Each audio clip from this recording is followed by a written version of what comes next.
सीधे बैठो, कहीं नहीं जाएगा वो, आप सीधे बैठो। प्यास लग रही है भाई लौंडे को। चना खाया था ना सुबह इन्होंने इसलिए।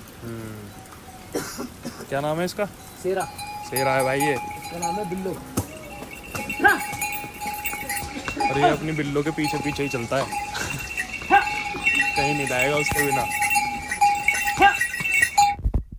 आगे निकल गया, अब भागने की कोशिश करेगा। अभी भागने वाला है भैया थोड़ी देर बाद। हाँ बिल्लो थोड़ी दूर हो गई है। कुछ नहीं हो जाएगा। ओ भाग लिया भाई जी, भाग लिया।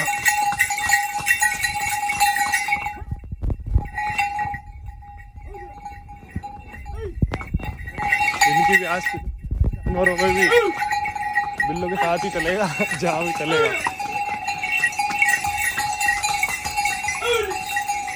बिल्लो टेढ़ी टेढ़ी जा रही है, इस भाई की गांड फट रही है।